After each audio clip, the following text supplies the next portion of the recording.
Oi, gente, tudo bem com vocês? Eu sou Fernanda Piacentini, esse é o The Exposed Brasil. Estou gravando essa abertura já no fim, então tá tudo escuro aqui. Eu estou de férias na minha terra natal, na casa dos meus pais, e já escureceu. Então vocês vão ver a abertura um pouquinho diferente da luz, que vai melhorar daqui a pouco. Tá? Hoje a gente vai filosofar um pouco sobre a questão não só do caso do Daniel Mastral e do Vic Vanilla, mas filosofar sobre seitas, sobre fanatismo, sobre charlatanismo, sobre será que alguma coisa daquelas que dizia, ou que dizia Mastral, Marcelo, e diz o Vic Vanilla, digo porque, senhor e senhora, você que não está entendendo nada que eu estou falando, nós estamos abrindo um dossiê aqui, mais um do canal, desta vez, sobre o caso do Daniel Mastral, cujo nome era real, era Marcelo Agostinho Ferreira. Ele morreu, tirou a própria vida, durante a investigação que ele estava sofrendo pela morte da sua esposa, Cíntia Lott, conhecida como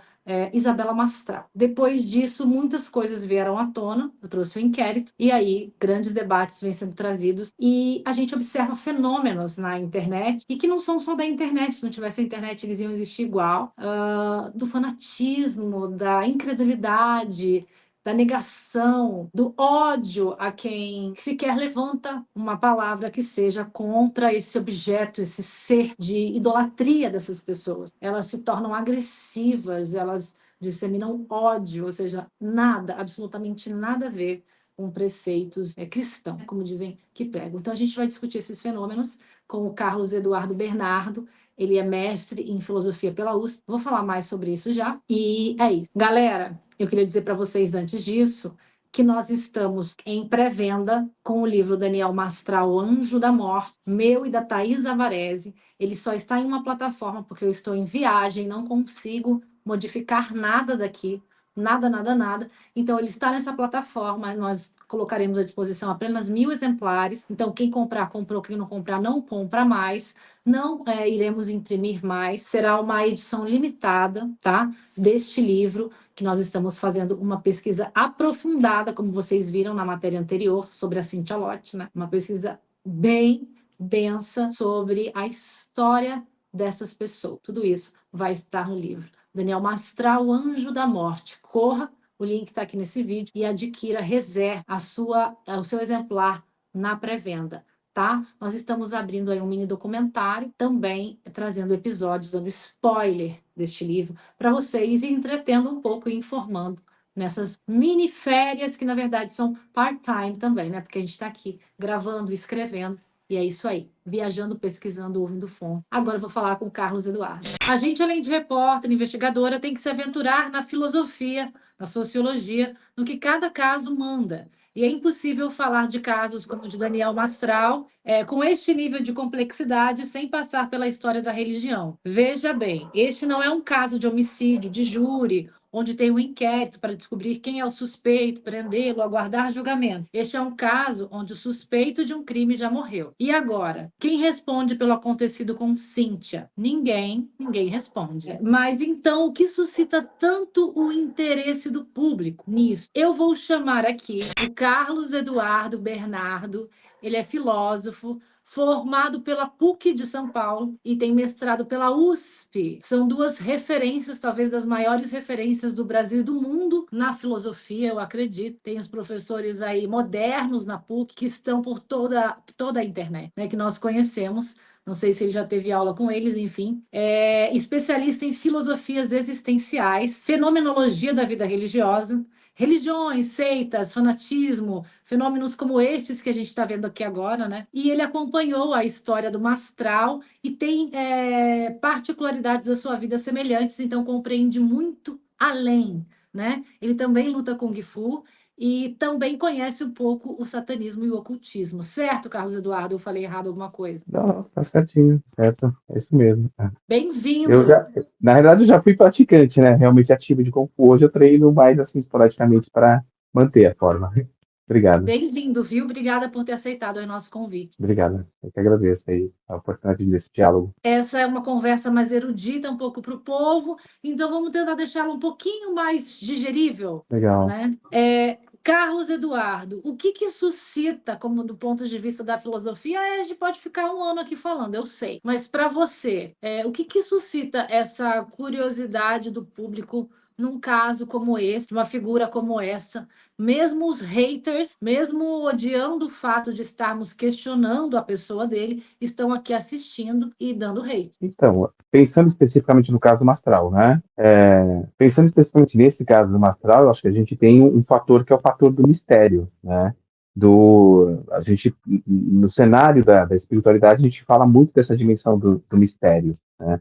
Porque envolve questões de sagrado e questões de sentido. Então, as pessoas têm essa curiosidade, porque a busca do sentido faz parte da nossa condição humana. A gente busca sentido para a existência. E algumas coisas a gente não consegue, digamos assim, resolver meramente a partir de uma abordagem puramente racional. Então, quando envolve elementos que entrecruzam a realidade sobrenatural ou afirmações sobrenaturais que vão perpassar a nossa vivência cotidiana, a estrutura da realidade presente, então as pessoas têm a tendência a ficar muito curiosas, muito interessadas nesse tipo de assunto. Então, exerce um certo fascínio, né? Um fascínio pelo mistério que envolve toda essa atmosfera desse acontecimento em si. Você seguiu o Mastral, certo? Você acompanhava ele. Você acompanhava ele, conhece a vida dele. Quer dizer, você conhece de muita coisa, de muita gente, de muitas religiões. Você já me explicou muita coisa.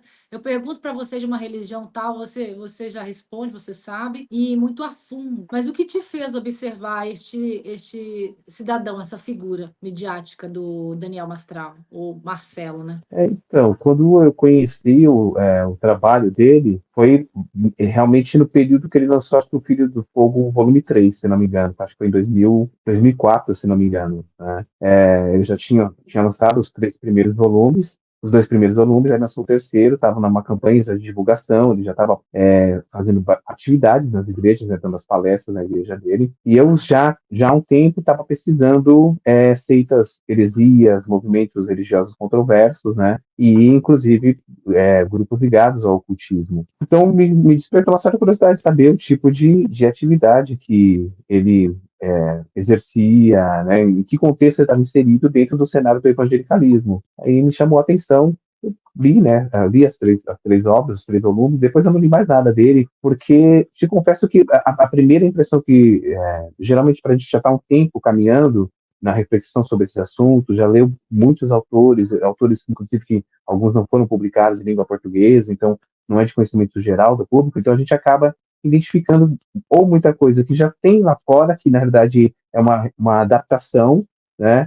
ou muita coisa que não tem consistência nenhuma, são às vezes caricaturas realmente, tanto do cenário do ocultismo, quanto do cenário da magia, quanto do cenário da demonologia. Então aí, para mim, num certo sentido, perdeu uma certa substância. Aí eu parei de me ocupar em ver o que ele estava fazendo, como ele estava. Na realidade, eu fiquei até um pouco surpreso em saber a dimensão que tomou, né?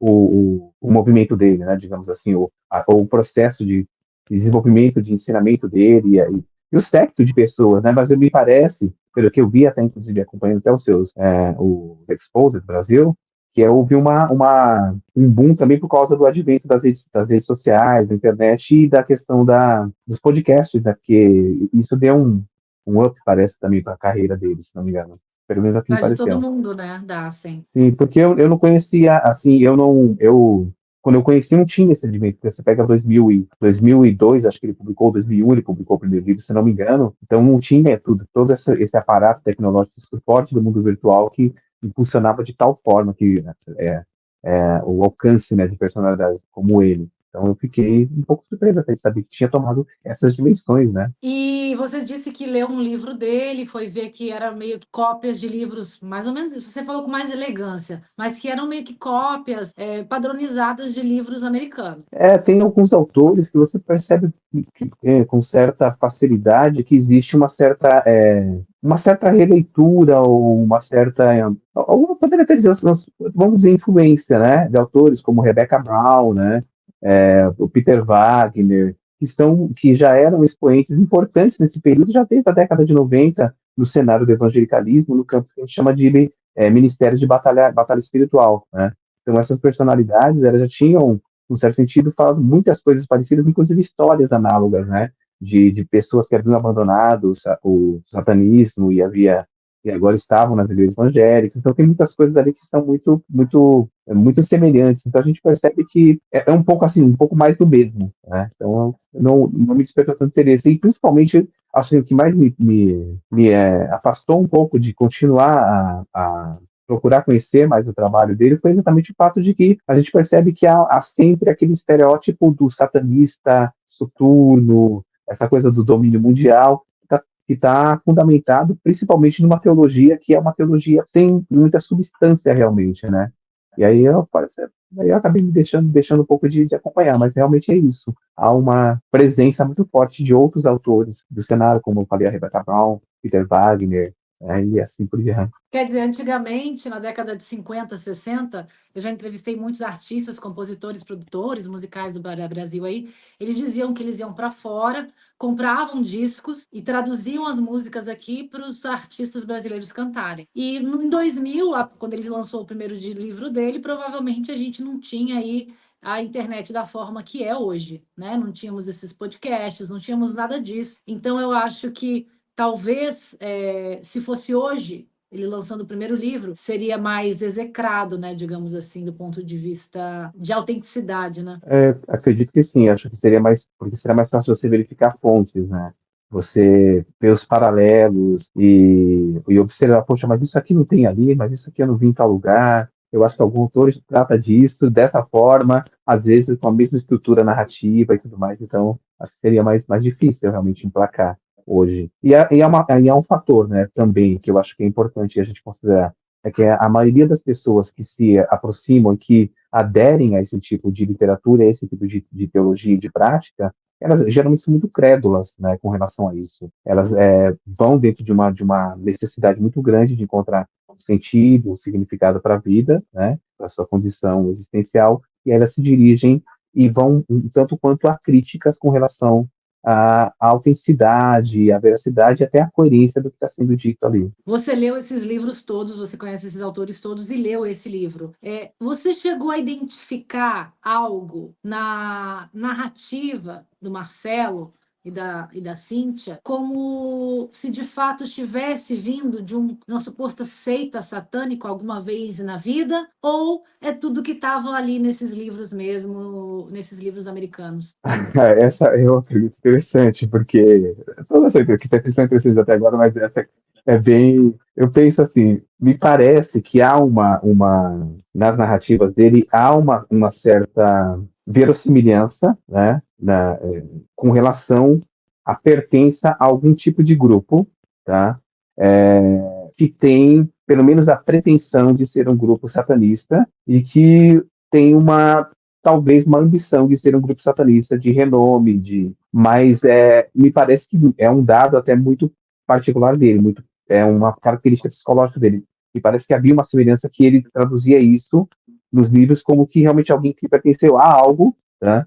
Mas eu não creio que seja nas dimensões que isso aqui é narrado, essa dimensão mundial, porque, de um modo geral, existem muitos grupos, que a gente poderia chamar de grupos pequenos satanistas, né, a gente poderia falar assim, né, que se reúnem com essa pretensão de serem entidades com segredos milenares ou com coisas assim, mas na realidade são grupos que têm um conhecimento da média do conhecimento de satanismo que você pode encontrar, né, buscando na literatura satanista, né, e se reúnem, alguns até não têm nem tanta coerência nas suas abordagens doutrinais, mas eles conseguem fazer despertar nos membros uma certa sentimento de pertencimento, né, e de identificação com os ideais daquele grupo de conhecimento, e aí há toda uma construção de uma narrativa que leva a pessoa a acreditar que faz parte de uma coisa muito maior do que na verdade ela é. Às vezes é um negócio muito, quase, eu poderia você usar uma expressão, mas quase que bairrista, quase uma coisa meio, eu sou um satanista do bairro, mais ou menos por aí. E me parece que é muito mais algo nesse sentido do que algo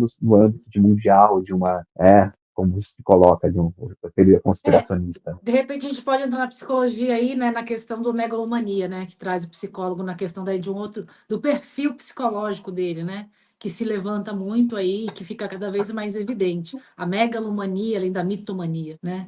Então, assim, criou-se uma vida, um personagem que cabia dentro dos sonhos dele e da baixa autoestima, né? Da autoestima frágil que esse rapaz tinha, um contador simples de família de classe média baixa. Então, criou, acho que essa realidade fantástica. Você conheceu, você pesquisou todas essas religiões, inclusive o satanismo é uma religião, o ocultismo é tratado como uma religião. Então, o satanismo, ele inclusive é registrado oficialmente como religião, né? Nos Estados Unidos, você pega, por exemplo, em 1966, né, quando tem a fundação da primeira igreja de Satanás, que é a igreja do LaVey, do Anton LaVey, né?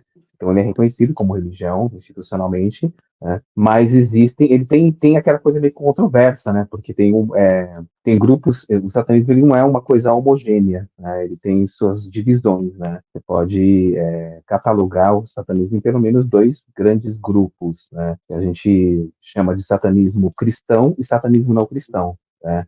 E o satanismo cristão, ele também é conhecido como satanismo personalista, porque ele tem a ideia de Satã como sendo um ente pessoal, uma personalidade, um ser, né? Ele pode ser, na perspectiva do luciferianismo, um anjo que está aí para emancipar o ser humano de um domínio de um Deus tirano, ou pode ser, na perspectiva de um satanismo mais diabólico, como alguém que realmente é um opositor de Deus e está angariando o exército para tomar o trono de Deus e levar Deus à derrocada. Seria mais ou menos essa narrativa. Então, vem com uma personalidade, é um satanismo personalista, que a gente fala satanismo cristão. E o satanismo não cristão, que seria o satanismo não personalista ou pagão, né, onde o Satã é um símbolo, é uma imagem, é uma representação talvez de forças interiores do ser indivíduo, como acontece no Lavey, né, satanismo do Lavey, mas assim, ele é um egoteísmo, então é a força do ego, o poder do eu interior para autoafirmação, ou como um princípio imanente na natureza, no cosmos,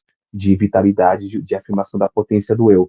Então, o luciferianismo, inclusive, ele gravita muitas vezes entre esses dois polos, né? Você vai ver luciferianistas que às vezes estão dentro de uma perspectiva e às vezes estão dentro da outra. Mas, de um modo geral, a ambiguidade faz parte do linguajar satânico. Então, nem sempre o satanista deixa tão claro o que ele está apresentando, o que ele está falando, porque essa ambiguidade cria uma atmosfera de mistério. Essa atmosfera de mistério, ela é consciente para envolver e seduzir as pessoas? Exatamente, ela acaba sendo uma forma de exercer um certo fascínio, né? Uma certa sedução. A gente pode dizer que isso é basicamente uma técnica para a persuasão, né? Porque você Sim. deixa aberto um campo de mistério que leva a pessoa à curiosidade. Então, o que será isso? Vamos saber o que é, né? As pessoas vão nessa direção, são atraídas por esse fascínio. Se vestir de diabinha ou de anjinha, a gente sabe qual que seduz mais, né? É, é isso, é mais engraçado, né? Porque tem todo esse jogo, né? De trabalhar com a imagem, né? Com a representação, né? Então, algumas pessoas com as quais eu tive contato dentro de grupos assim satanistas, elas até se abrem muito mais comigo, porque às vezes elas me veem como alguém meio que igual a eles, né? O que consegue compreender um pouco da mentalidade, daquilo que eles estão falando, com relativo conhecimento, né?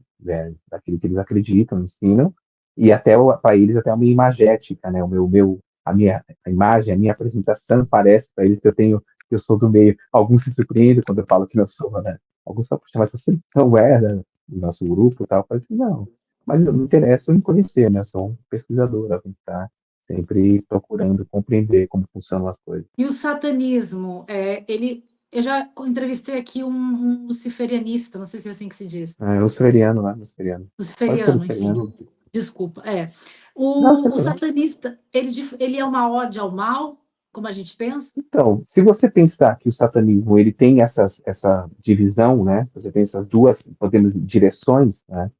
Há uma probabilidade de que ordens. Você tem, por exemplo, eu vou pegar um exemplo de duas ordens importantes do satanismo personalista, que é o satanismo que acredita no ente do diabo, do satã como uma personalidade, como um ente real, né? Um ente espiritual que atua direto no mundo. Então, você tem, por exemplo, no Reino Unido tem a Ordem dos Nove Ângulos, né, que é uma ordem importantíssima, foi fundada na década de 60, quase começo de 70, e nos Estados Unidos você tem a Ordem de Moloch, que inclusive foi um discípulo do Lavey que fundou. E a divisão desse discípulo do Lavey, esse afastamento, foi exatamente porque, na perspectiva dele, é, não havia uma afirmação contundente da Igreja de Lavey com relação tanto à personalidade do diabo, de Satã, quanto também com relação a que o seu objetivo é um objetivo de afirmação do poder. Então, os mais poderosos devem vencer. Então, ele achava que isso ficava muito aquém, né? Eu acho que dizer assim que é uma intencionalidade da prática do mal é sempre um tanto quanto complicado, né? Fazer uma afirmação contundente. Mas como você tem uma quebra de relação de valores, uma valoração a partir do próprio eu, do próprio sujeito, do próprio indivíduo, o que acontece é que às vezes aquilo que você escolhe como bem para a realização, para a sua realização, pode ser a prática do mal para outra pessoa. Nessas perspectivas, não é exatamente o caso do Lavey ou de algumas outras ordens e ordens luciferianas de modo geral, mas nessa perspectiva tem muito a ver com isso. Essa ambiguidade do valor, essa relatividade do valor, ela faz com que eu possa, no certo sentido, fazer o mal para alguém para poder obter um bem. Mas geralmente não é o que se espera de um luciferiano, tá? Se você for pensar no luciferianismo, não é o que se espera. E mesmo assim está dentro da esfera do sagrado. É porque, na verdade, o que a gente pensa como sagrado? Né? Sagrado Claro, é é tudo aquilo óbvio, né? que Óbvio, é. é tudo aquilo que não que foge ao mundo do profano, né? Então, sabe, a origem do demônio em si, né?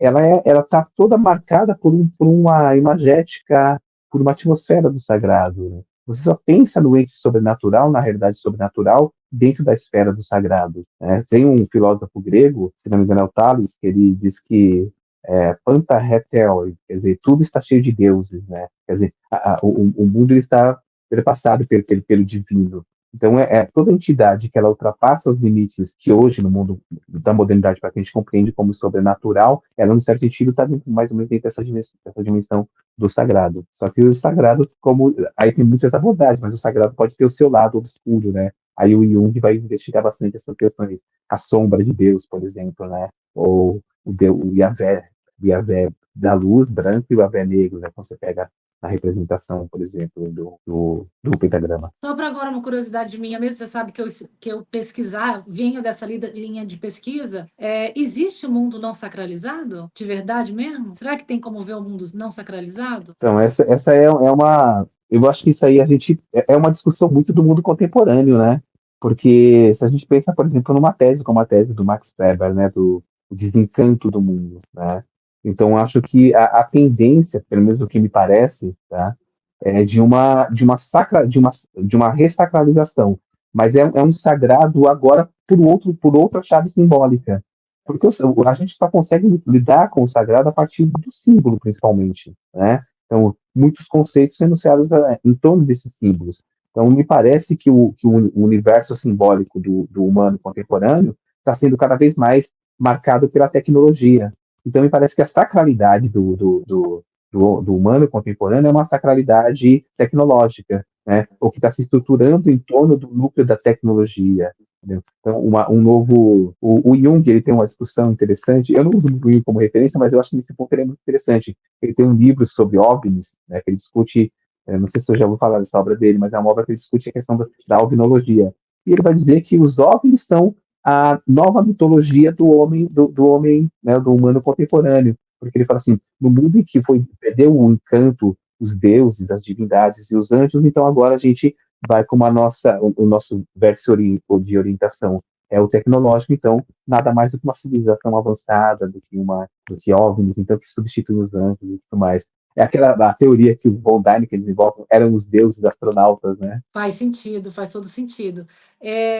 A gente está aqui no Papo Cabeça, tá, galera? Espero que vocês estejam conseguindo acompanhar aí dentro da lógica do Mastral, mas agora é a parte realmente de raciocinar, né? De raciocinarmos. Eu digo às vezes que as pessoas não conhecem as suas próprias religiões e elas não conhecem as suas próprias convicções, né? Tanto, não vou entrar na seara política aqui, mas, por exemplo, eu disse que uma pessoa que é cristã evangélica, digamos assim, ou protestante, não tem como ela ser budista, porque se você é evangélico, parte do pressuposto que Deus é o único, absoluto, né? Que você não idolatra nada, não idolatra ninguém, não idolatra imagens, né? Você não flerta com outras religiões. Em teoria, o evangelismo, digamos assim, deveria ser a mais a religião que menos flerta com outras, como a gente vê o católico, por exemplo. O católico, eu nasci em família católica, estudei em escola católica há 10 anos,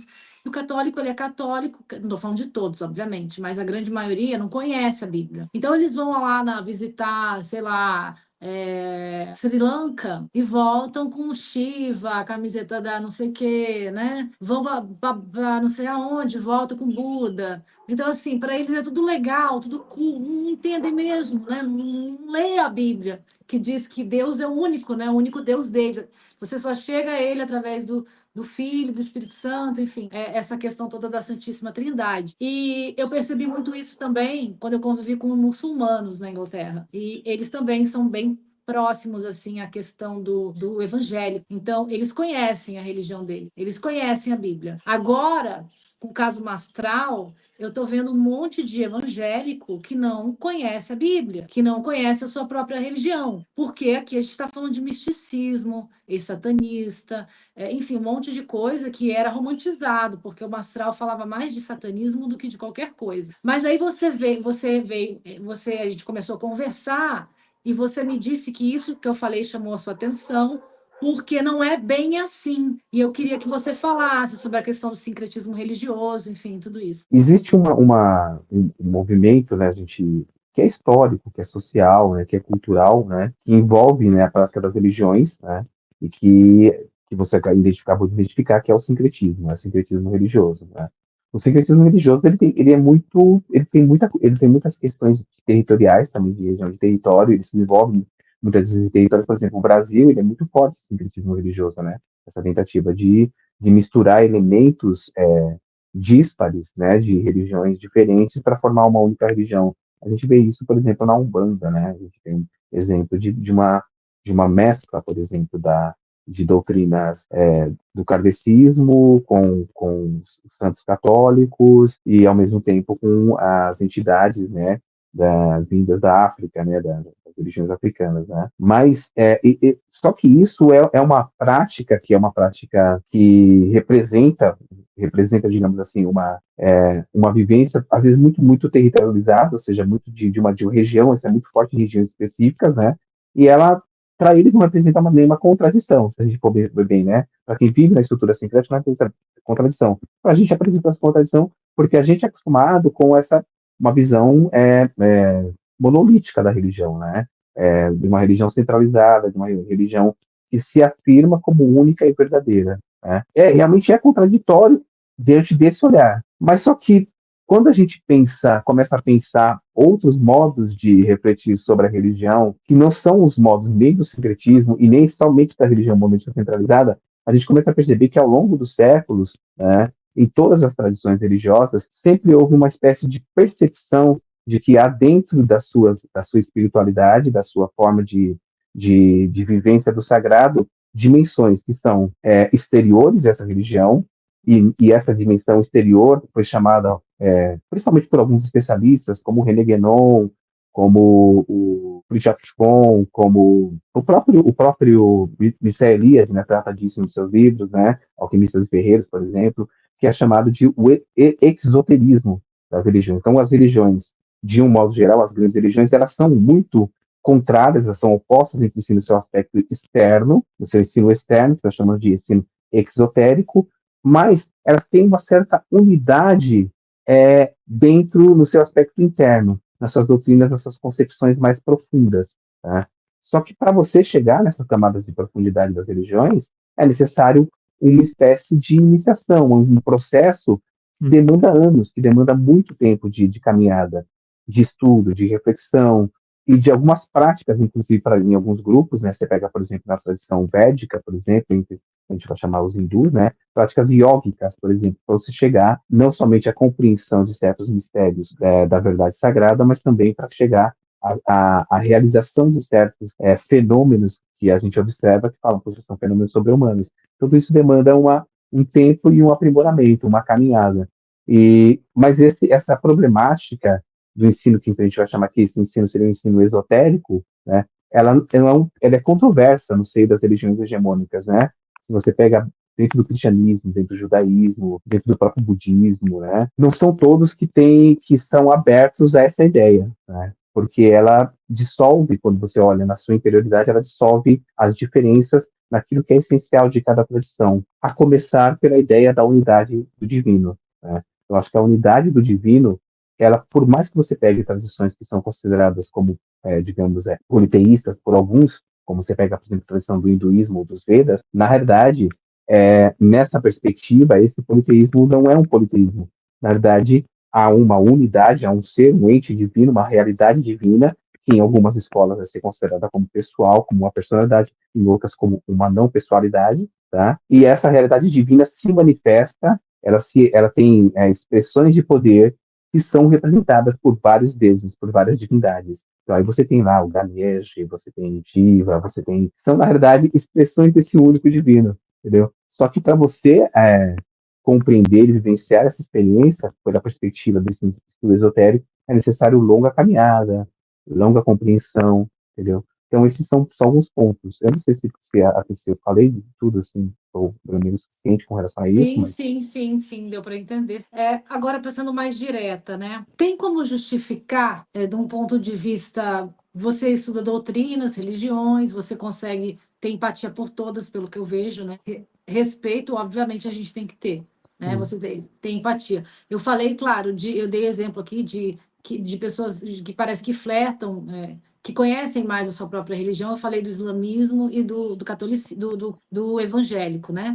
Mas a gente tem também o hum, judeu, tem vários, tem pessoas e pessoas, na verdade, dentro, né, de cada hum. religião. Mas dá para justificar, do ponto de vista religioso mesmo, o que pregava. Ele se colocava como líder religioso, né, como um religioso. O Marcelo e o Vic Vanilla faz ainda? Quando eu falei do sincretismo, o sincretismo ele tem, como diz, ele uma questão territorial, cultural muito forte, e ele é esse, o sincretismo em si, ele é justificado dentro dos seus contextos em que ele se estabelece, né? Você pensa no sincretismo da Umbanda, por exemplo, ele está estabelecido em um contexto, primeiro, de que os negros escravizados não podiam cultuar os seus deuses abertamente, então eles tinham aquela coisa de submeter as suas imagens, as suas representações, né, aos santos católicos e tudo mais, e depois você tem uma certa ascensão de uma classe espírita, e aí então isso também vai imiscuir para influenciar a formação da sua doutrina. Então ela é justificável dentro desse sentido, sim.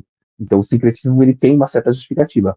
Agora, existe um tipo de prática que a gente poderia falar que nem é um sincretismo, é uma espécie de miscelânea ideológica, religiosa, né, que procura, muitas vezes por interesse de um grupo ou de um indivíduo X ou Y, elementos de diferentes grupos na tentativa de atrair para si tudo e todos com algum interesse mais pessoal, mais, ou sei lá, ou de lucro pessoal, ou de status, ou de reconhecimento, ou de fama, ou de poder, assim, as razões de Tudo cada um e vai variar, mas todos que não conhecem as religiões todas, suas próprias religiões, é, obviamente, né?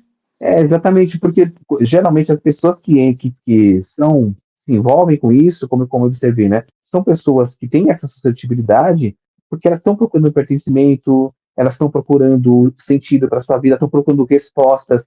Percebe que geralmente pessoas com esse perfil, elas são pessoas que parece que elas têm as respostas para tudo. Tudo que você propor de questões é, é, profundas, de questões assim essenciais para a vida humana, parece que elas têm a resposta. E porque essa minha resposta eu não peguei do budismo, eu aprendi no hinduísmo, eu aprendi aqui, é como se fosse uma espécie de canal do divino ali para responder a todas as questões. E aí as pessoas, na sua credulidade, e como você colocou, um desconhecimento, uma ignorância realmente do que é a espiritualidade onde ela está, onde ela se encontra, ela acaba abraçando, aceitando como verdade. E aí eu sempre converso com um amigo meu, que a gente fala que esse tipo de prática de miscelânea por interesse próprio e por não para realmente, como eu falei, para um conhecimento profundo do que pode unir as concepções religiosas distintas, mas muito mais para angariar para si discípulos e ter uma espécie de reconhecimento ou de enriquecimento, que quer que seja, a gente costuma falar que a gente deveria chamar de sincretinismo, né?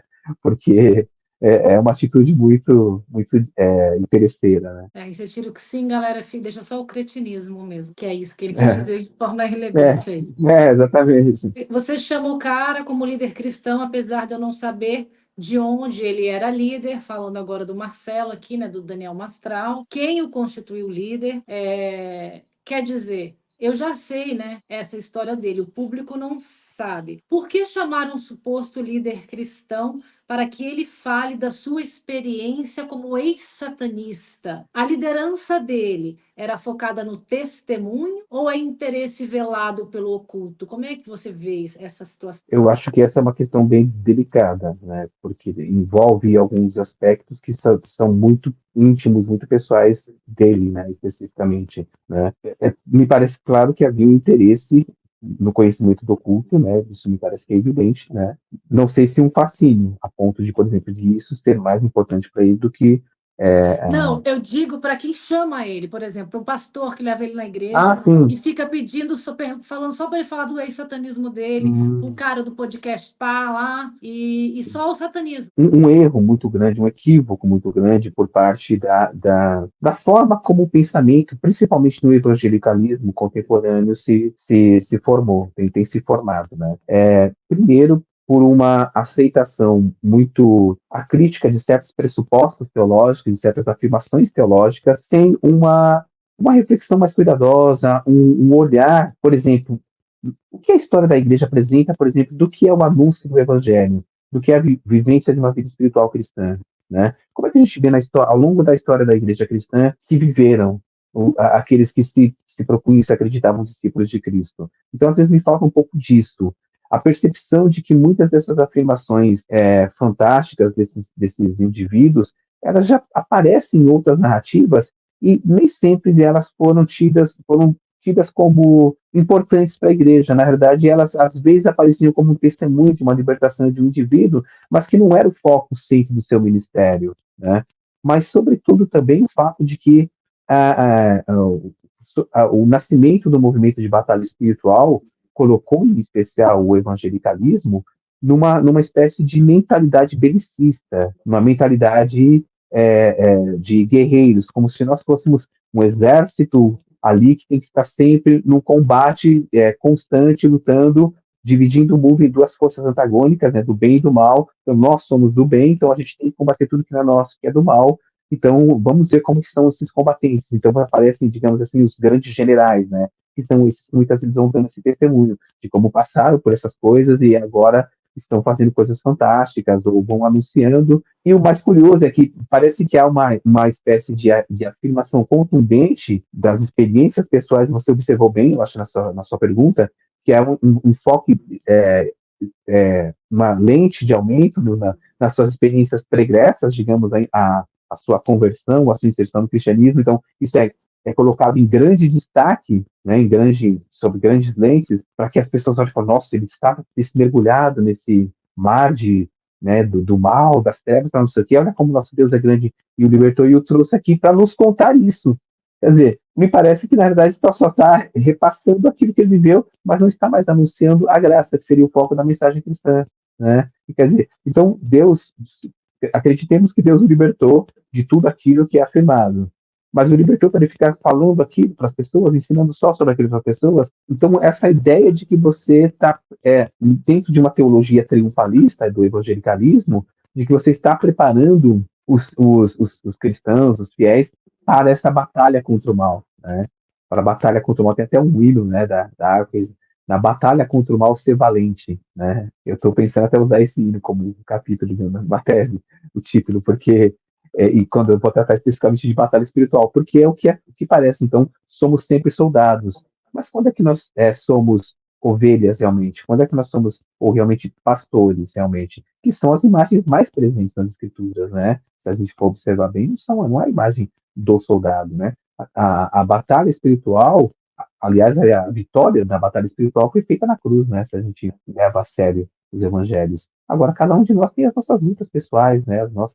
Inclusive nossos conflitos onde o nosso maior inimigo muitas vezes somos nós mesmos, né? Eu recebo depoimentos de Jó sobre o questionamento, né, que ele dizia, por exemplo, o Mastral e muitos outros dizem, que não se questiona porque em determinado momento eles começavam a questionar certas atitudes e comportamentos incoerentes ou inconvergentes ali deste suposto líder, que era o Marcelo, né?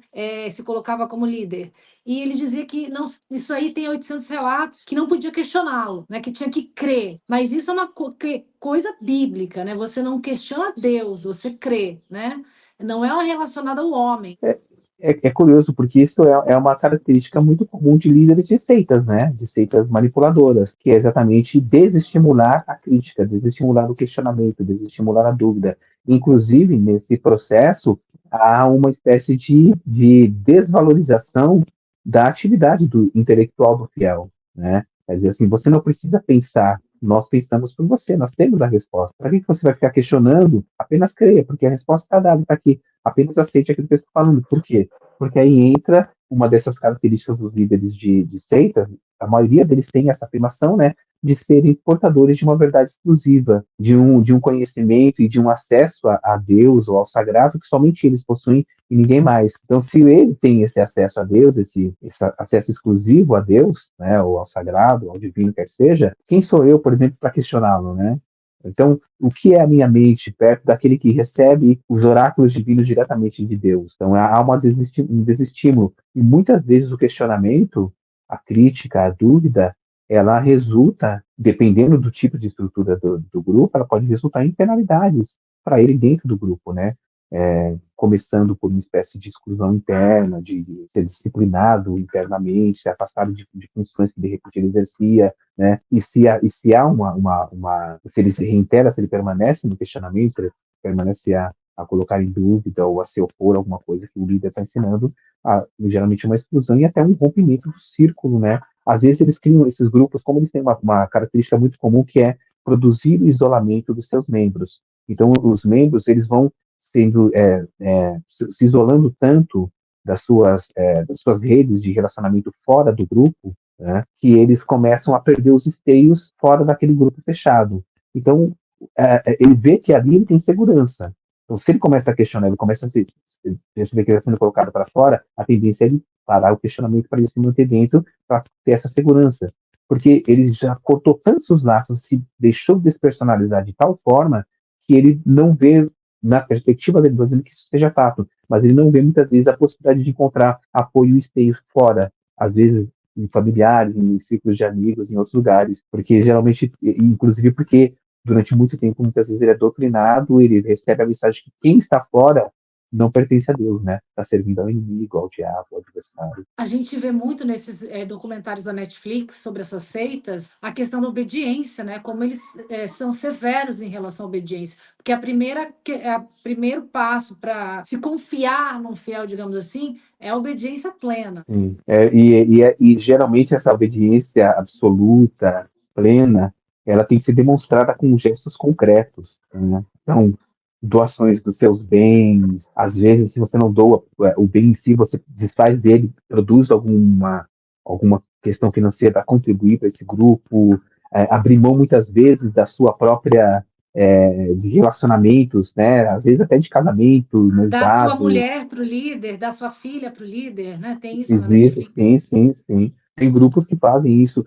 É que hoje a gente, eu não sei como está no cenário da divulgação. A gente, engraçado, porque me parece, na década de 80 e 90, a gente via, pelo menos, eu não sei se é porque eu estava mais mergulhado na pesquisa disso, mas via muitas notícias sobre isso, de alguns grupos que hoje a gente quase não ouve falar. Mas muitos grupos que até estão quietinhos aí, as pessoas até na internet falam, nossa, que bonito que eles ensinam e tal, eles têm na justiça, pelo menos durante esse período, tinham muitos problemas de processos de sequestro, de lavagem cerebral, de abuso sexual. Você pode mencionar nomes, você pode sim mencionar a Igreja da Unificação do Reverendo Mu, você pode falar da cientologia, você pode falar até dos Hare Krishnas, né? Então, todos esses movimentos têm diversos processos, sobretudo nos Estados Unidos, com relação a esse tipo de acusação, né? Tem E Baba, de João de Deus, né? sim, aí se a gente começar a pensar no nosso cenário aqui, mas aí também tem muitos grupos, né? E muitas personalidades, né? O João de Deus foi, sei lá, uma coisa assim absurda, né? No Dia dos Eu, Pais, agora, a Polícia Civil acho que Manaus, Itacoatiara em Manaus, não Itacoatiara em Niterói, tá? Acho que é em Manaus. Libertou, não sei se assim se pode dizer, entrou dentro de uma casa onde tinha, sei lá, 40, 80 pessoas ali dentro, com um suposto líder espiritual, com mantimentos, tudo tal. Eles estavam ali há 10 dias, eu acho, esperando o Dia dos Pais, que seria o dia do arrebatamento dele. Eu não sei como seria esse arrebatamento, graças a Deus a polícia entrou ali antes desse arrebatamento. Então, assim, tem loucuras por aí, né? Muito, infelizmente. Sim, sim, e essa história, pra você ver, a história do arrebatamento, né, da igreja, ela, conforme é entendida hoje no cenário do evangelicalismo, de um modo muito geral, tem grupos que não creem assim, e todos os teólogos ensinam isso, mas de um modo muito geral, essa ideia do arrebatamento, de que Cristo virá no céu, levará a sua igreja, e aí a igreja vai ficar lá no céu, e aí vai se levantar o império do anticristo, vai ter 7 anos de tribulação, 3 anos e meio que eles chamam de tribulação, e 3 anos e meio de grande tribulação. Depois Cristo volta, derrota o anticristo, estabelece o milênio. É toda uma escatologia que não pertence à história da igreja, à história da cristandade. Ela se origina no século XIX, a partir digamos, um teólogo renegado, John Nelson Darby, né? Ela dentro na igreja, ela é aceita principalmente por Moody, que foi um grande evangelista na fundação do seminário Moody, então ela passa a integrar a forma de pensar escatológica da igreja. Ela é introduzida na Bíblia com notas de rodapé chamada Bíblia Scofield, como a interpretação oficial, né, do livro de Apocalipse, das profecias apocalípticas, e ela se dissemina então na formação de muitos pastores, sobretudo no cenário do pentecostalismo e do neopentecostalismo. Então, e ela cria então essa visão, essa ideia que na verdade não é uma ideia realmente com uma fundamentação, pelo menos não histórica, da Bíblia, né? Ao longo dos séculos, ela foi ignorada, nunca foi considerada, pensada dessa forma. Mas ela se tornou meio que isso que é curioso, porque ela acaba inspirando, inclusive, esses grupos, né, que acreditam que, olha, a gente tem que, de alguma forma, criar um processo para poder encontrar com o Senhor, né?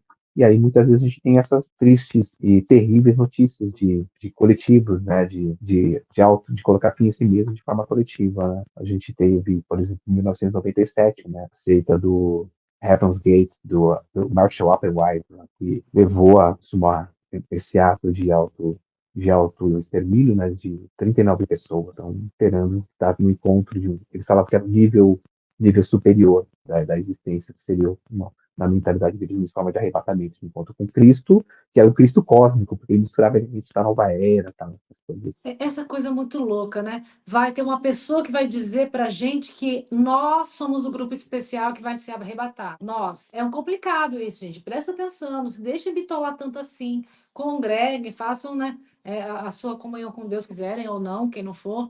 Mas, pelo amor de Deus, não dá para deixar o cérebro de lado hoje, não. Tem que ficar esperto.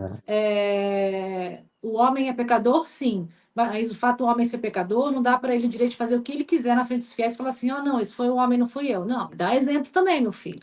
Não vem com essa conversa Sim. fiada, não. É que, com relação a esse ponto que você mencionou, é interessante porque existe cada vez mais dentro do movimento do evangelicalismo, sobretudo entre os neopentecostais, os grupos renovados, existe uma tendência a desenvolver afirmações teológicas que justifiquem, inclusive não em grupos nem tão sectários, né? É, em grupos que são até muito abertos, mas essa tendência de você não denunciar, por exemplo, abusos, né, da área da liderança, né, abusos de líderes pastorais e tudo mais, porque, né, e supostamente ele seria um homem de Deus e então ele não deve ser. A gente não pode tocar no nome de Deus, é Deus quem cuida da questão dele. Tá? Existe, inclusive, falas de personalidades até bem conhecidas aí no cenário nacional do evangelicalismo com relação a isso, e muita literatura sendo produzida com essa direção. Tá? Não toquei no Pode juízo, falar é mais nomes, ou tá? menos Não tem problema, não. Pode falar o nomes, não tem verso, problema. o verso que eles usam como fundamentação, né, como fundamentação. Não pode ser isso desculpa para qualquer coisa, não. A gente fala da questão, a gente falou a questão mística, né, de usar o misticismo. Agora a gente está falando dessa questão deles justificarem qualquer coisa. E também eu recebo muitos relatos de jovens, que eram mais jovens ainda, quando entraram no sistema mastral, que começaram a questioná-lo, obviamente, aí ele pega, manda perseguir, até acabar de vez aquela voz se calar. Mas tem outros que vão a fundo e acabam entrando em crise. Porque o próprio Mastral, segundo a vida dele andava, ele mudava a doutrina, ele mudava realmente a forma de pensar dele. Ele elasticizava, por exemplo, para quem era homossexual, né? Ele era completamente contra. Aí a pessoa passou a viver de uma certa maneira. Aí nasceu o filho dele, não é homossexual, ele era trans, é outra coisa. Mas ali ele já começou a ficar um pouco mais elástico e dizer coisas que ele dizia antes. Aí essas pessoas que tinham se condicionado a ser da forma que ele falava que tinha que ser antes, que não podia, né?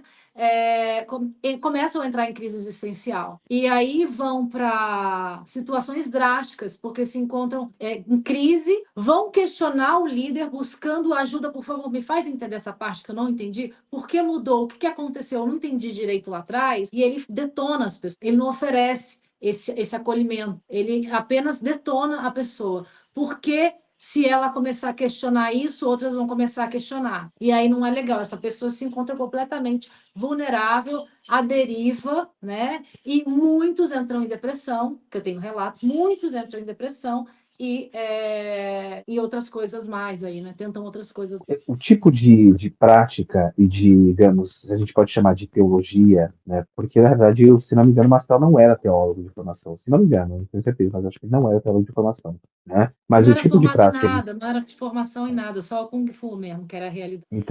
então, esse tipo de prática e essa teologia, digamos assim, desenvolvida, digamos, né, nessa mescla, nessa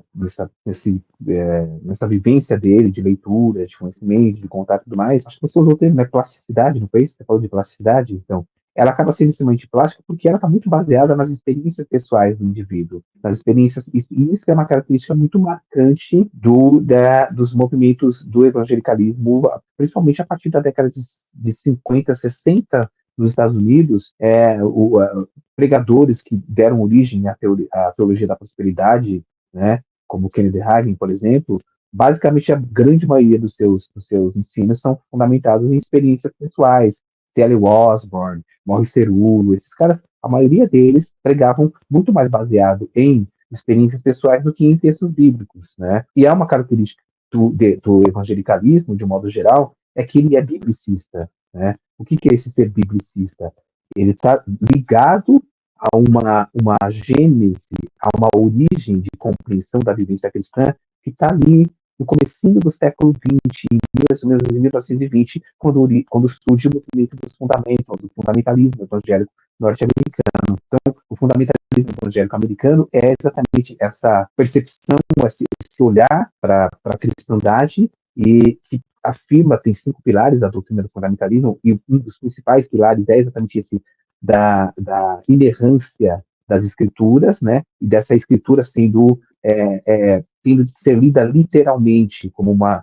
Então, você olha para a escritura e você lê ela literalmente, a leitura literal da Bíblia, e isso, na verdade, foi uma espécie de reação, pelo menos na justificativa que é dada para esse tipo de movimento, foi uma reação ao chamado liberalismo teológico do século XIX, que acontece sobretudo na Alemanha, né? Então, muitos teólogos alemães vão influenciar teólogos norte-americanos, e aí, justificativas é isso. Então, vamos reagir a esse liberalismo teológico que invalida a autoridade das escrituras, que quer lê-la de qualquer jeito, quer lê-la de forma mitológica, quer lê-la de forma metafórica, então vamos esvaziar isso. Tudo isso também é uma grande caricatura do liberalismo também, tá? Mas com isso se funda essa ideia de que a Bíblia ela é a única regra de fé e prática do cristão, que também não é uma ideia cristã, se a gente for pensar bem, bíblica. E eu falo isso por quê? Porque a própria Bíblia ela é um resultado de um processo, de um longo processo histórico da igreja cristã de formação da Bíblia.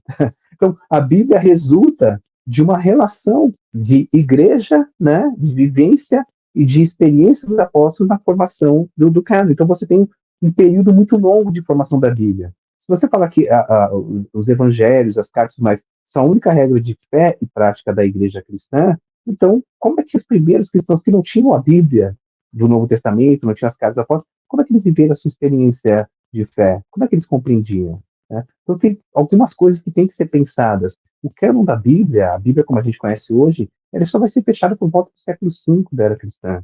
Então, assim, olha, realmente a Bíblia é isso. Né?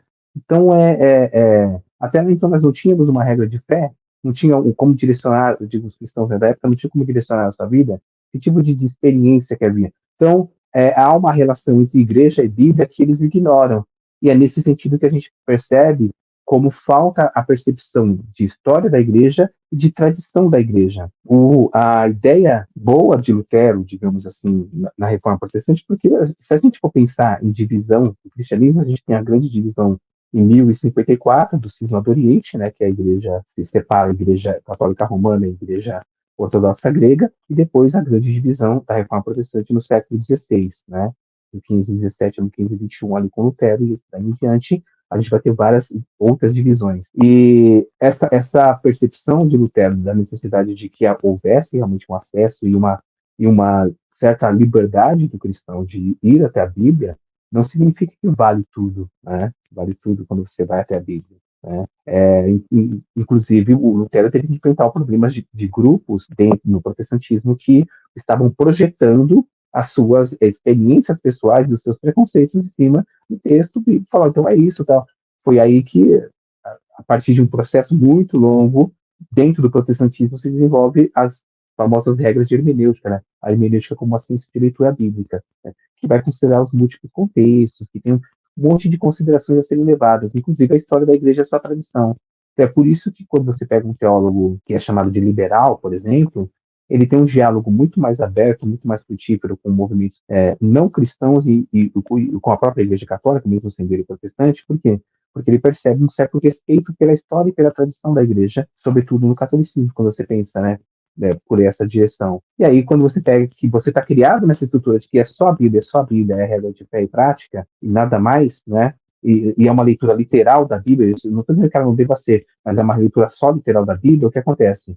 E aí esse líder carismático vai mudando de acordo com as suas experiências, com as suas percepções pessoais, você vai dar um curto-circuito na mentalidade da pessoa, né? Porque, pô, mas a Bíblia literalmente diz que isso não pode fazer.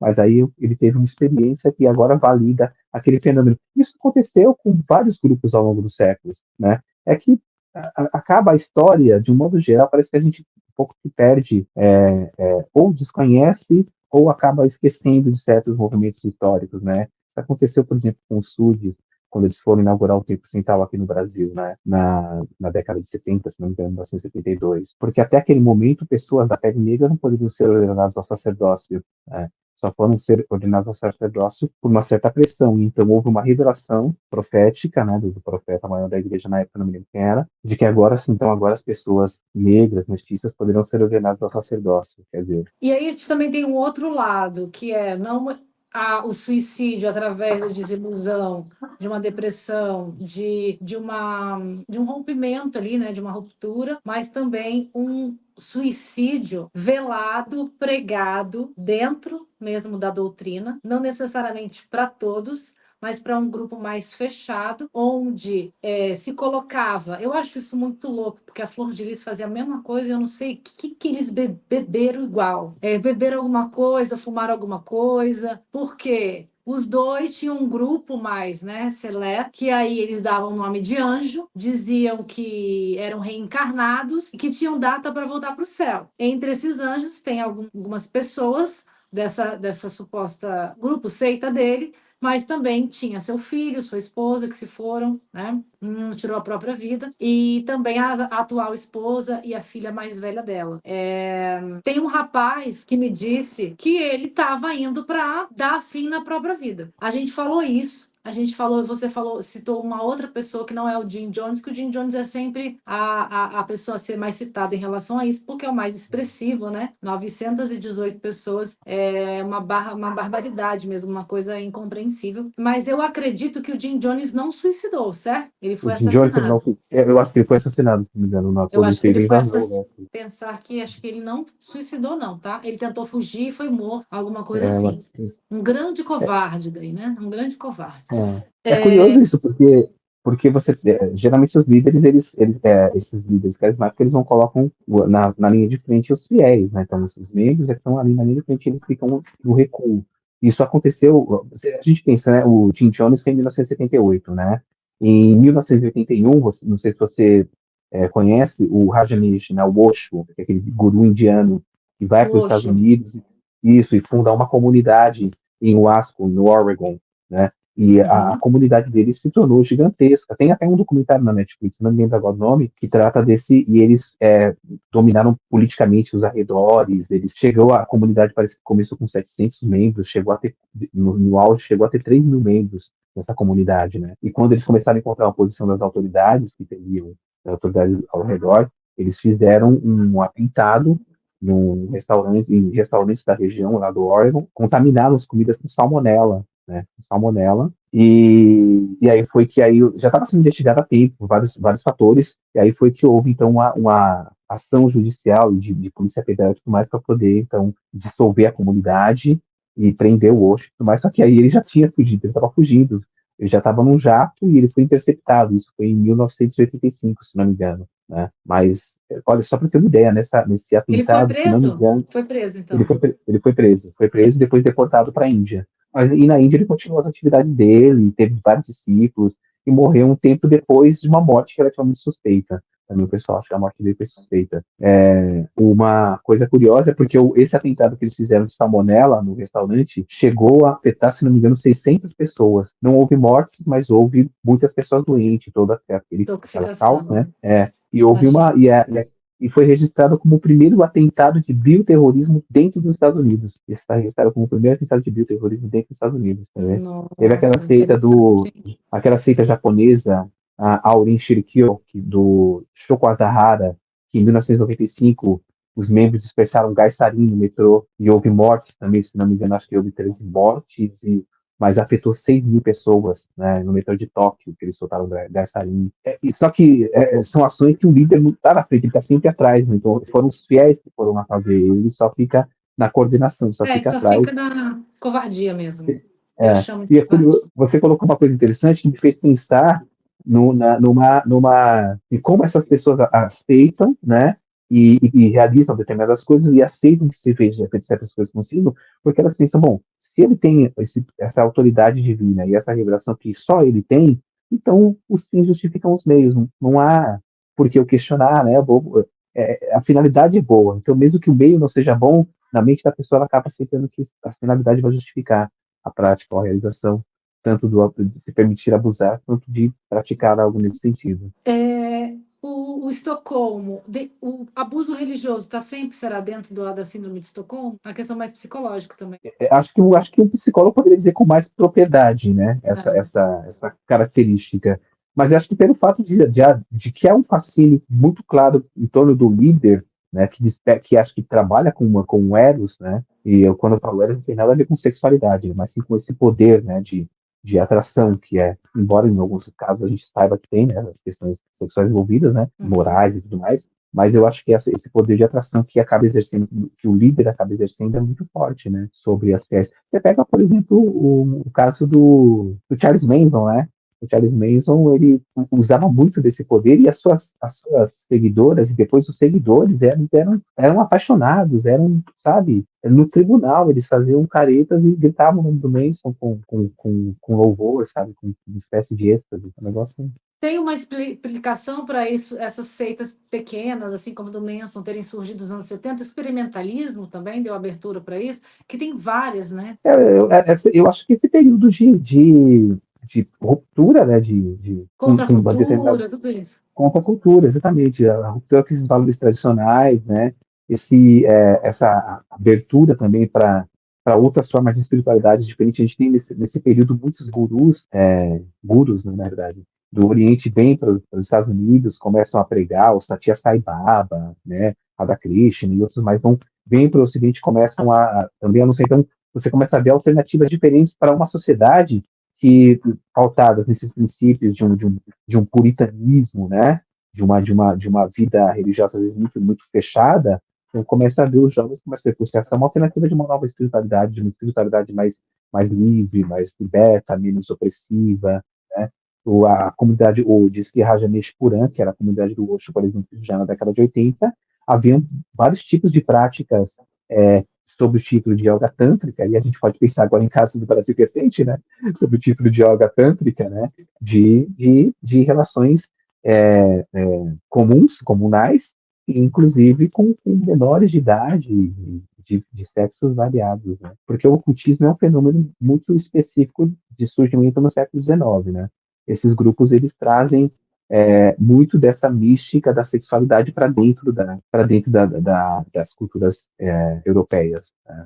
Essa coisa do poder da sexualidade vem muito através deles. Você pega, por exemplo, autores como Crowley e a John Fortune, que inclusive ensinou muita coisa para o Crowley dentro dessa perspectiva, eles trabalham muito com essa abordagem, essa Quem é o problemática. Crowley? Explica para a galera. O Maurício Crowley é considerado basicamente um das grandes personalidades do ocultismo, né?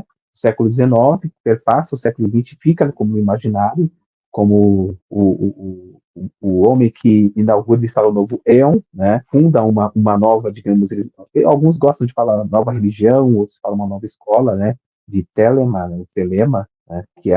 Que tem como princípio, inclusive, uma máxima que inspirou o Raul Seixas, né? E o Paulo Coelho na escritura de algumas canções e tudo mais, né? Aquela faz Eu o que tu nasci, queres, né?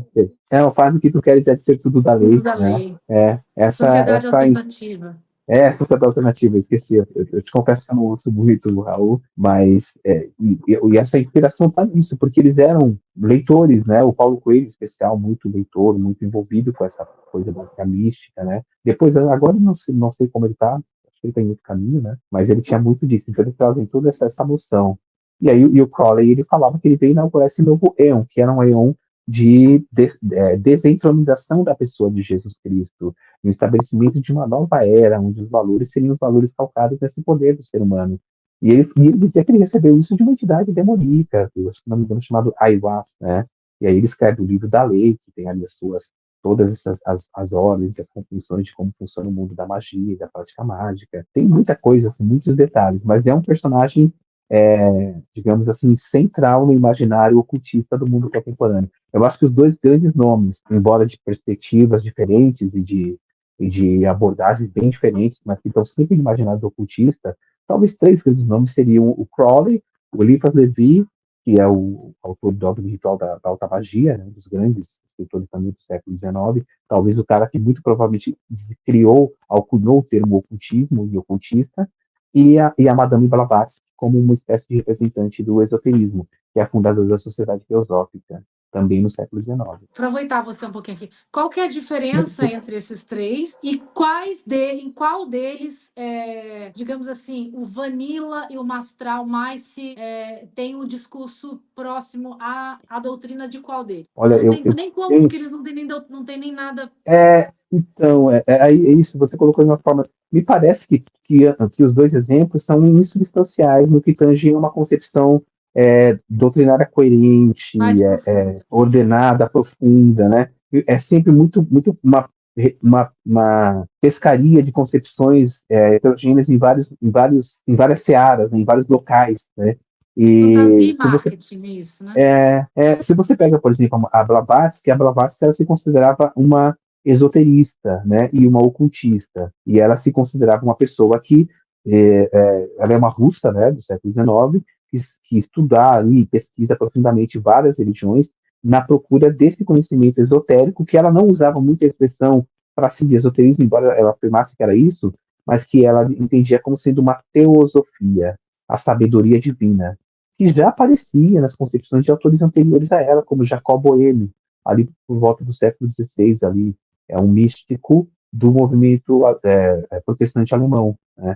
Porque, como eu falei, a mística ela está presente nas religiões, né? Só que ela está presente como um elemento intrínseco das religiões. Ela não é um movimento à parte, um movimento que se destaca das religiões ou que deturpa de um modo muito expansivo a expressão religiosa. O C.S. Lewis, quando ele discute essa questão, você deve conhecer o C.S. Lewis, que é o autor do Crônicas de Nárnia e Vero Cristianismo, coisas assim. Ele é um autor que se interessa muito por essas temáticas também. E ele faz essa diferenciação entre uma mística que está mais próxima de que eles entendiam de uma ortodoxia, que preservava as doutrinas centrais da fé cristã, né, conforme elas se estruturaram ao longo dos séculos, mas em especial dos 4 primeiros séculos, e uma mística heterodoxa, que feria essas doutrinas. E isso acontece também dentro de algumas tradições espirituais não cristãs, né? Então, dentro do judaísmo e do islamismo, no judaísmo você tem a Kabbalah, no islamismo você tem o movimento Sufi. Você, dentro desses movimentos, você vai ter algumas personalidades que terão mais ou menos afinidade com a concepção geral da sua religião. No cristianismo, você tem, por exemplo, dentro do protestantismo, em especial o Mestre Eckhart, que é um alemão, e o Jacob Boehme, são duas personalidades muito fortes e que a sua doutrina não fere profundamente a concepção ortodoxa do cristianismo luterano, por exemplo, protestante, por exemplo. E no catolicismo você tem, por exemplo, Santa Teresa d'Ávila, você tem o São Francisco de Assis, todos esses foram personalidades místicas da igreja, que viveram experiências místicas, porque a experiência mística é esse contato mais íntimo com Deus que proporciona a esses indivíduos uma espécie de emanação, como eu diria, uma espécie de epifania do sagrado na vida e na ação desses indivíduos, e se traduz muito em obras, como é o caso, por exemplo, de Francisco de Assis, né? A obra que ele desenvolve de assistencialismo, de cuidado da natureza e das pessoas mais necessitadas é o resultado de uma expressão, de uma manifestação mística de Cristo nele, né? Segundo ele compreende, segundo ele narra, né? Então, eu acho que é isso. Na medida que essa mística se torna uma mistificação, ou seja, um apanhado muito geral de concepções de vários negócios para poder mostrar que você tem um poder, um saber superior, melhor do que os outros, que você está destacado. Então, ele já começa a ser problemático. Quando alguém se apresenta dessa forma, é bom você ficar atento. Tá falando, olha, porque eu conheço algumas pessoas que falam que elas têm uma espécie de, olha só que coisa, elas têm uma espécie de planilha de desenvolvimento de elevação espiritual. Então ela chegou para mim e falou, Carlos, eu estou no estágio tal da evolução espiritual.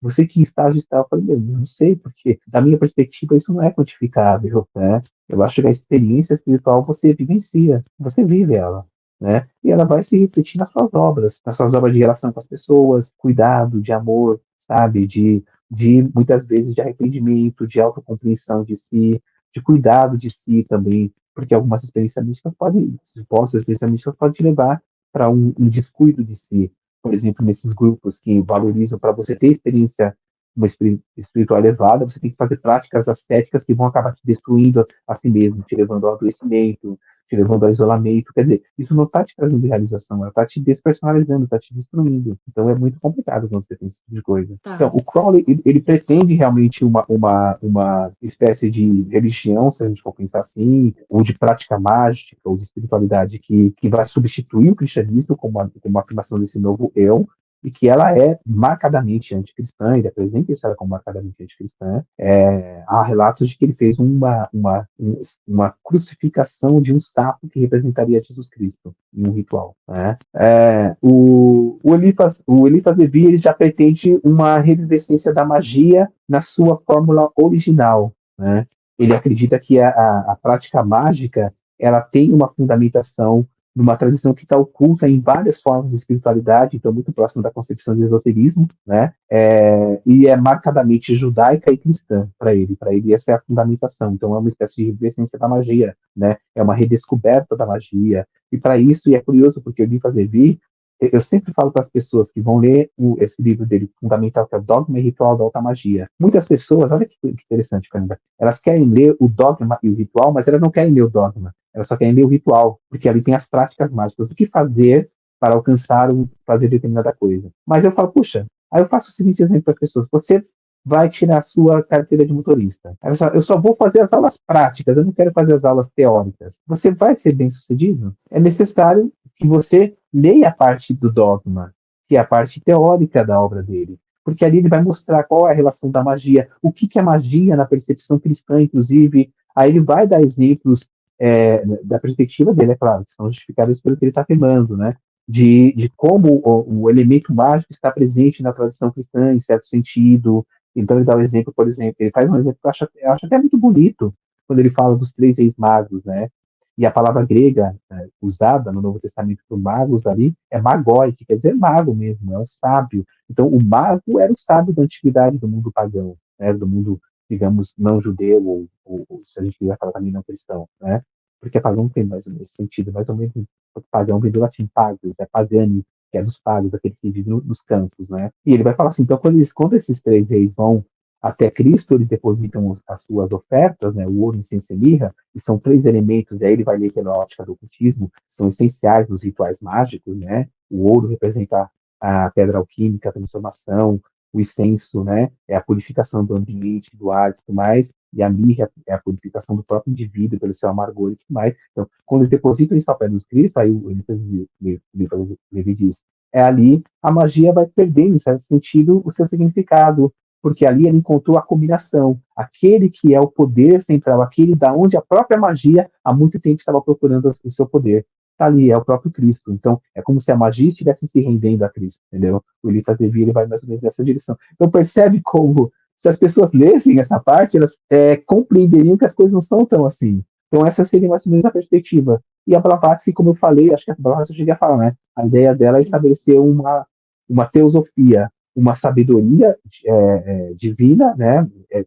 Encontrar ou passar essa sabedoria divina que, num certo sentido, uniria todas as religiões do mundo, né? Porque, no fundo, aí é uma premissa do esoterismo, todas as religiões têm a sua unidade transcendente, que não está na forma, nas formas. Você bem observou logo no começo da conversa, elas são contrárias, são antagônicas, se são excludentes, né? Mas na sua interioridade elas serem unidas. Então, a teosofia pretende essa proposta, a obra da Blavatsky. Não sei se alcança, mas ela pretende. Para a gente terminar, como isso surge? Por que algumas pessoas estão mais suscetíveis que outras a se deixarem aprisionar? Você falou que a gente então entendeu aqui, né, galera, que do ponto de vista da filosofia, do expert de religiões, o Mastral, nem Mastral, nem Marcelo, nem o querido aí Vic Vanilla tem nenhuma substância. Dito isso, dado isso, a gente já sabe, quem tem que saber já sabe, mas tem aqueles que é esse fenômeno que agora eu queria que você debatesse. Como isso surge? Por que algumas pessoas estão mais suscetíveis que outras a deixarem se aprisionar, sequestrar o cérebro? A gente lembra de Sócrates lá, né? A maiêutica que fala. Sim, é o exercício socrático, do questionamento da O pergunta, o exercício processo crático do dialético. pensamento. E aí, a gente passou tanto tempo já, a gente ainda tem essas pessoas bitoladas com gente que não é nem sofista, né? Porque se fosse Sofista. sofista, ainda teria alguma coisa, eu É, acho. Mas eu é, não verdade, sei, é o meu ponto de vista, posso estar errada, né? não, não, você está correta. Inclusive, sobretudo a partir dos estudos do Guattari, né, que é um especialista em filosofia antiga, os sofistas começaram a ser recompreendidos, porque muito do que nós sabíamos sobre os sofistas estavam baseados nas narrativas de Platão, que eram antagonistas sofistas, né? Então, você tem Sim, sempre sim, uma sim. visão relativamente negativa deles. Mas foi descoberto fragmentos escritos de Antifo, por exemplo, mas que mostra que não era bem assim. Então, realmente, os sofistas têm alguma coisa assim, positiva a se levar em consideração, você está correto. Não é a oratória, mas tem alguma coisinha a mais, né? Sim, sim.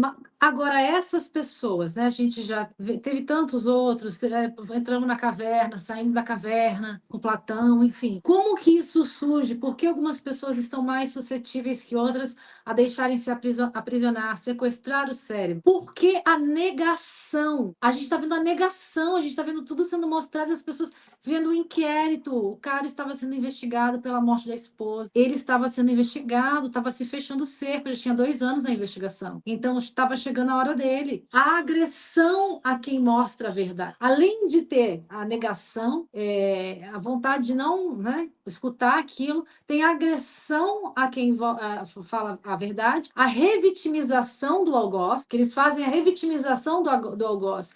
Ah, ele morreu, por que falar disso agora? Como se ele ainda fosse uma vítima. Eles estão acostumados com aquela narrativa vitimista dele. O que é isso? Por que não há um diálogo com essas pessoas adoecidas? O que acontece dentro? Por que elas migram de um astral para uma coisa ainda mais decadente que é o Vic Vanilla? Eu não tenho como expressar o que eu sinto vendo uma figura tosca e fuleira, desculpa o palavreado, como é um Vic Vanilla. O que essas pessoas estão procurando? Isso tudo é só carência mesmo? Então, eu acho que é multifatorial, né? Acho que é multifatorial. Eu acho que a gente já conversou um pouquinho em alguns pontos, a gente já destacou, né? Essa coisa da necessidade de pertencimento, né? Fatores, assim, culturais mesmo, né? Às vezes, muitas pessoas são pessoas que estão criadas dentro de uma cultura familiar, de uma cultura de uma sociedade que valoriza muito um líder espiritual, Então, elas tendem a herdar isso, né? Círculo de relacionamento, às vezes pessoas que elas admiram, que elas gostam, que elas conhecem, seguem esses sujeitos, essas personalidades, então elas se identificam, se tal pessoa que é uma pessoa tão admirável, tal, segue ele, então ele deve ser mais admirável que essa pessoa, né? A própria fato de ter sido construído em torno dessa personagem a imagem de um líder iluminado, de um portador de uma verdade, né? E que dentro do discurso dele e de ambos há uma ruptura com, digamos, as religiões instituídas, né? Os costumes instituídos, então essa ruptura faz com que o quê? Com que as pessoas que se agreguem ele também romperam com esses costumes, também romperam com essas religiões instituídas. Então, as religiões instituídas e as visões que criticam o que ele ensinou, o que ele iniciou, o que ele estava pregando, estão se constituindo seus inimigos, né? E inimigos realmente que você tem que combater, você tem que rechaçar, que você não pode dar oportunidade para falar, porque ele vai tentar te seduzir, vai tentar te arrastar para fora de uma verdade maior que você agora encontrou no discurso dessa pessoa. Tudo exercício desse fascínio, né? Exercício desse carisma, dessa sedução, dessa dependência emocional que se cria dessa pessoa, do grupo na qual você está inserido, principalmente quando você desenvolve lá dentro laços muito fortes, alcança posições de liderança. Às vezes você está tão enredado também dentro da liderança de um determinado grupo que você se vê sem alternativa de sair. Você começa a perceber as contradições, você começa a perceber que pô, não tem coisa muito certa ali, mas você já se enredou tanto que você se percebe sem saída. Você passa a acreditar, não estou dizendo que seja isso, realmente, mas a pessoa passa a acreditar que ela não tem saída. Olha, se eu sair daqui, vai dar muito ruim para mim. As pessoas preferem até se auto-eliminar, colocar fim a si mesmo, muitas vezes, do que se desligar. Né? E como ele é um escolhido, como essa pessoa é, digamos, o iluminado, o portador da verdade, acaba acontecendo que as pessoas ficam guardando a memória dele como se fosse um mártir, né? Quer dizer, ele morreu, mas ele morreu como um bastião, como um guardião da verdade. Então, todo que atacá-lo agora estão atacando essa verdade que ele representa, porque estão servindo aos propósitos do inimigo, estão servindo ao propósito das forças do mal, das forças demoníacas, né, das ordens aí que queriam silenciá-lo, né, quando mesmo as evidências não nos convencem do contrário. Então, elas são acríticas com relação às evidências, porque houve um exercício tão grande de despersonalização, um exercício tão grande de amortização da sua consciência, do seu uso de intelecto para criticar, para colocar, porque criticar é colocar em crise, a palavra crítica vem de crise, né? Critica em grego significa colocar em crise, de colocar em crise, em derrubar das suas crenças que se tornaram tão sólidas, que ela acaba não existindo. São muito mais emocionais, é muito mais a emoção, é muito mais esse sentimento de devoção à personalidade do outro que supostamente o guia para um certo fim que ele acredita que vai ser maravilhoso, do que realmente a si mesmo e aquilo que às vezes as evidências estão ali mostrando que não é aquilo.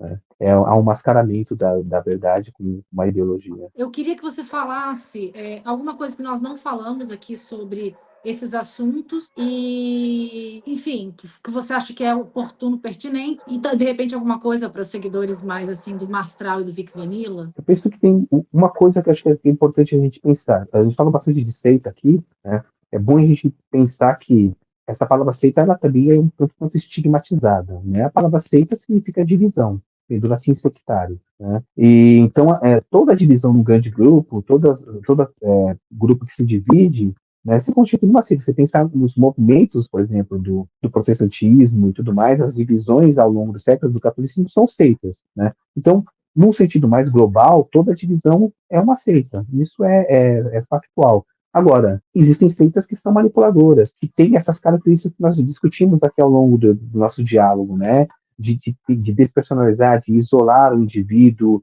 de se acreditar detentora de uma verdade única, que somente essa verdade é que conduz à salvação, de exigir um sacrifício exagerado, uma devoção exagerada do sujeito, um isolamento do sujeito dos seus contatos sociais, das suas relações, um não questionamento, uma oposição ferrenha a tudo aquilo que se opõe àquilo que ele está pregando, àquilo que ele está acreditando agora. Então, essas características são as características pesadas desses grupos que são grupos sectários. E uma coisa que eu penso, assim, para pessoas que seguem personalidades como o Mastral, como outros, eu acho que é importante parar e antes de iniciarem o seu seguir, se realmente querem seguir, olha, examina o que que essa pessoa ensina, qual é a formação realmente real dessa pessoa, onde essa pessoa estudou, quais são os seus critérios de refletir, de Aí eles vêm pensar assim, sobre minha essa formação questão. é Deus, minha formação é Bíblia, e basta. Eles Então, justificam, eles são manipuladores é, demais, né? é.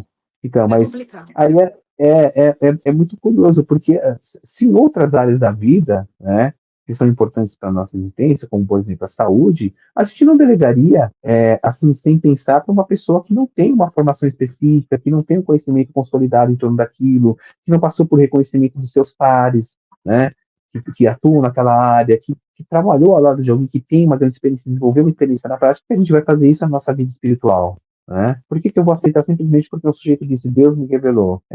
Se a gente pensa, vamos pensar para quem está pensando pela categoria cristã, né, pela categoria bíblica, né? Pô, a própria Bíblia vai dizer que nenhuma profecia é de particular interpretação, né? E que os homens de Deus falaram inspirados pelo Espírito Santo. E aí, quando ela coloca esses homens de Deus, ele está dentro de um contexto da vivência dos apóstolos, daqueles que andaram com Jesus, daqueles que falaram. Então, a gente tem que pensar que existe uma realidade do texto que está presente ali, que diz respeito àquele texto e àquele contexto, né? E que a gente não pode ultrapassar barreiras sem correr o risco de ter uma queda, de ter uma percepção muito grande. Quando a pessoa te oferece mundos e fundos, dizendo que tem, sei lá, dezenas de formações de altos graus em ordens, cujo qual muitas vezes a iniciação em um grau demoraria 15 a 20 anos, aí você olha para a pessoa não tem nem 40 anos, sei lá, ou tem 50 anos, mesmo que seja 50, 60 anos, para ela ter muitos graus, ela teria que ser inserida em muitas ordens, teria que ter muito tempo, muita demanda de estudo. Então, é quase que impossível algumas afirmações de formação em ordens esotéricas.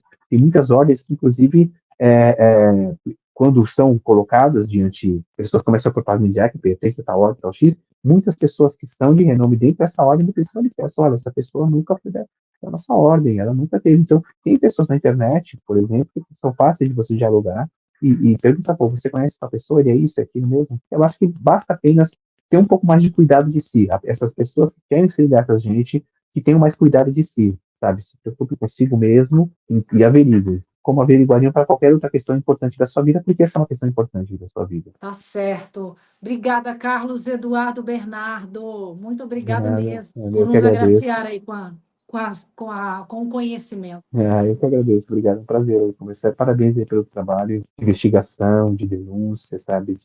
Realmente é importante esse trabalho, né? É sério, bem importante mesmo. Obrigado. Obrigada. Obrigada, gente. Desculpem qualquer barulho aí externo. Eu não estou em estúdio, eu não estou no Rio, eu estou em férias, então não tem como controlar as coisas aqui, tá? Eu peço desculpa para vocês e espero que vocês tenham gostado desse bate-papo mais intenso, mais denso, enfim, mas muito elucidativo também, o conhecimento. Você pega dele aquilo que é importante para você.